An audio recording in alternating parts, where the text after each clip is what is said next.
La moneda gastada. Me llamo Joana Nicolau. Si hoy mi nombre no resuena en las crónicas oficiales, es porque el infante Fernando, el que sería Fernando II de Aragón, se encargó de que mi rastro quedara escondido al margen de los papeles, tapado bajo una discreción que me borró del mapa.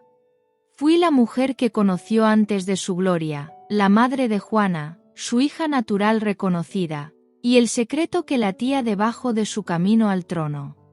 Mientras él se volvía pieza clave de la monarquía hispánica, a mí me enterraban viva entre legajos y silencios. Me llamaron la otra, la mancha, me llamaron nada, y esa palabra, la nada, fue el puñal que me arrancó la identidad. Les hablo desde el margen de un imperio que ayudé a sostener con mi silencio. Olvídense del Fernando de las estatuas frías. Yo lo vi respirar de otra manera, mucho más humana. Lo vi sudar de cálculo y temblar de ambición en cuartos que olían a cera y a pactos de sangre. Sentí como mi mundo se caía a pedazos mientras el suyo subía hasta tocar las nubes. Mi cara no aparece en las galerías donde los reyes presumen su linaje. Para los papeles de la corte, las mujeres como yo éramos monedas gastadas, condenadas a desaparecer en un cofre oscuro. ¿Habrían aceptado ustedes vivir así? Imagínense entregarle su fe al hombre que decide el destino de un continente, solo para que firme papeles que te aseguran el pan pero te niegan la existencia. El poder de Fernando sabía a hierro y a miel silvestre, era embriagador, pero en este tablero de ajedrez donde las piezas somos personas de carne y hueso. Aprendí que mi vida no era una vida, era una negociación política. Esta historia no va de la gloria de un rey, va del precio que pagamos las que fuimos el cimiento oculto de su trono. Donde la primavera muerde. Para entender por qué terminé siendo un fantasma de archivo, viajen al polvo de los caminos de Cataluña. Me buscan un origen humilde como quien busca una grieta en una armadura. Agramunt, Tàrrega, Urgel, dicen de mí que era una vecina común, incómoda para las genealogías reales. Pero yo era hija de un mercader, una pieza de barro en el camino de un hombre que ya soñaba con ser mármol eterno. Recuerdo el olor del establo mezclado con el incienso de las iglesias, ese perfume rancio del día a día. Yo entendía que en el siglo XV lo sagrado y lo sucio siempre duermen en la misma cama. Fernando llegó a mi vida como una tormenta. Todavía era príncipe, un joven lleno de fuego y planes que me desbordaban. Mientras negociaba su matrimonio con Isabel de Castilla, yo quedaba atrapada en una relación de la que nacería Juana. Era un joven con espuelas de plata y una ambición que se le salía por los ojos. Se pactaba un matrimonio que iba a cambiar el mapa de Europa. Pero mientras los diplomáticos hablaban de dotes y alianzas, nosotros nos buscábamos en los rincones donde la vela no se atrevía a entrar. No fue un amor de leyenda, fue una pasión temprana que el Estado no podía reconocer. Y entonces llegó el peso que lo cambia todo. Un embarazo en la sombra es una sentencia de soledad absoluta. Escondí mi vientre con telas ásperas y fajas apretadas, sintiendo como cada movimiento me recordaba mi caída. Lo hice por proteger a un hombre que calculaba su lugar en el mundo. Imagínense el dilema, si el mundo se enteraba, todo lo que Fernando construía se tambaleaba.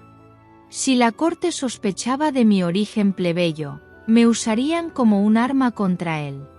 Habrían entregado ustedes a su propia hija a manos extrañas, solo para asegurar que tuviera un apellido real, aunque ustedes se quedaran sin nombre y sin abrazos. El precio de sobrevivir no se paga con oro, se paga con pedazos del alma que nunca vuelven. Mi hija, Juana de Aragón, nació en medio de aquel pánico. Mientras ella daba su primer llanto, yo sentía como mi propia identidad se desvanecía. Al final de aquella primavera, alguien en la corona decidió que mi hija debía existir para la estrategia real, pero que yo debía dejar de ser persona y convertirme en una anotación contable, donde el nombre se vuelve sombra. La primera vez que me convirtieron en un documento oficial, sentí un frío que ninguna chimenea podía calmar. Era el frío de una jaula hecha de papel y tinta. En los registros me llamaban Amada Nuestra, una caricia administrativa que me clavaba a una propiedad en Agramunt. Me anotaron en los libros de cuentas como si fuera un saco de trigo. Mis grilletes no eran de hierro, eran de oro líquido que me compraba el silencio mes a mes a través de las rendes reials. Una dotación generosa, sí, pero su función no era mi bienestar, sino asegurar que yo no fuera amenaza para la corona.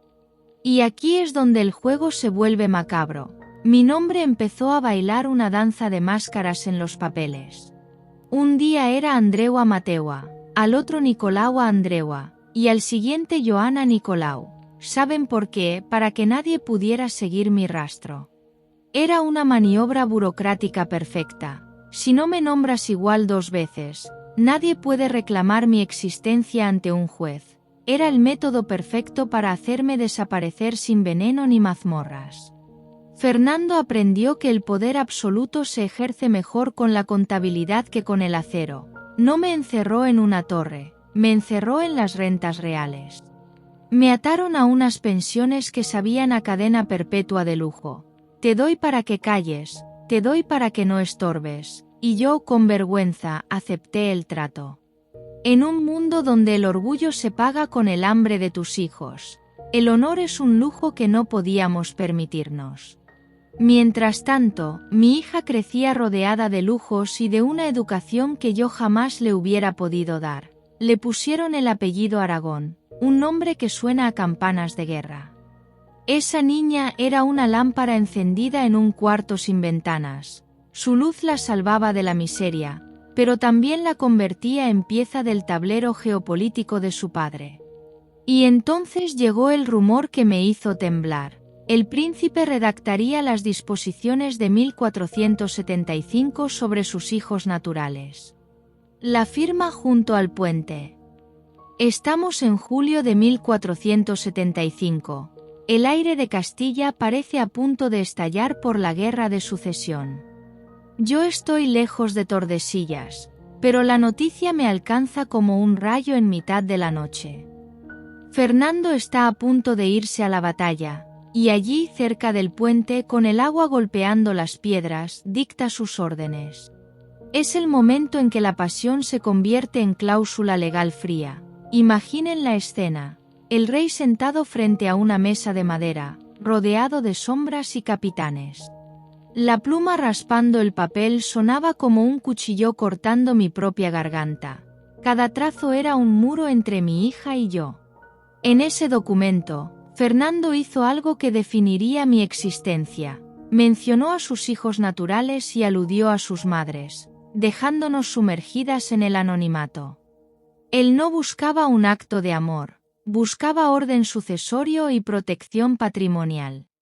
Al mencionar a Juana como su hija natural, la integraba en su órbita cortesana, asegurando que fuera educada y favorecida. Pero lo hacía borrándome a mí del cuadro familiar. Reconoció a Juana para salvar su linaje, no mi dignidad de madre. El poder verdadero no necesita gritar para destruir, le basta confirmar con pulso firme. Aquellas disposiciones no fueron la confesión de un enamorado, fueron un cálculo político de un futuro rey que entendía que la discreción era la base de la estabilidad. Él quería que Juana fuera útil para la corona, pero que yo fuera una sombra que no proyectara dudas sobre su matrimonio con Isabel. ¿Qué habrían hecho si el hombre al que entregaron su vida les ofreciera protección para su hija a cambio de su aniquilación social? Yo lo hice. Elegí el sabor amargo del óxido en mi boca antes que ver a mi hija en el arroyo del olvido. Pero no fue una elección heroica digna de un cantar de gesta. Fue una elección desesperada que me supo a veneno el resto de mis días. Cada vez que recibía un pago, sentía que cobraba el precio de mi propio entierro en vida. El oro que no calienta. Pasaron los años con la lentitud que solo conocen los olvidados, y aprendí que el oro es un metal gélido que no sabe dar calor en las noches de soledad. Las rentas reales me daban de comer, me daban un techo, me daban una vida cómoda en la superficie, pero no me miraban a los ojos con ternura. Mi hija se convirtió en figura radiante en la órbita de su padre, una mujer que caminaba por palacios de mármol que yo solo podía imaginar. Ya no olía a los campos resecos de Lérida ni al polvo de Agramunt, ahora olía al incienso pesado de la corte de Castilla y a los perfumes caros de las damas de alta cuna. En 1488, un breve del Papa Inocencio VIII ratificó su posición. Era el triunfo de mi sangre, pero también mi derrota más profunda. La herencia del silencio. Los cronistas oficiales nunca escribieron mi epitafio. Mi muerte no mereció campanas ni cortejo, no hubo damas de luto ni capellanes rezando por mi alma frente a un sepulcro labrado. Me apagué como se apaga una vela olvidada, sin testigos, sin lágrimas, sin nadie que apuntara la fecha en un libro parroquial. Y sin embargo, aquí estoy, hablándoles desde el otro lado del tiempo, porque hay verdades que la tierra no logra tragarse. Hay nombres que, aunque los borren con tinta, vuelven a brotar como hierba terca entre las grietas del mármol. Cuando Fernando murió en 1516, ya convertido en el rey católico, arquitecto de un imperio que cabalgaría hasta América, yo llevaba años durmiendo bajo una losa anónima. Imaginen la ironía cruel, él se fue rodeado de embajadores, testamentos solemnes y coronas pendientes, mientras yo me marché en un cuarto cualquiera, con la única compañía de una jarra de agua y el recuerdo borroso de una hija que ya no me pertenecía. Juana de Aragón casó con don Bernardino Fernández de Velasco, condestable de Castilla, y se convirtió en duquesa de Frías. Mi sangre subió tan alto que dejó de reconocerme. Mi nieta caminaría por salones donde el nombre de Joana Nicolau ni siquiera era un susurro. ¿Saben qué les digo? No les pido lástima. La lástima es la limosna que reparten los poderosos cuando ya es tarde.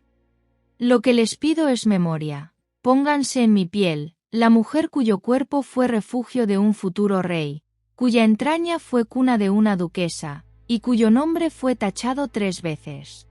Soy todas las amantes silenciadas, soy todas las madres que entregaron a sus hijos a cambio de un futuro mejor, soy el reverso humano de cada gran rey que ustedes admiran.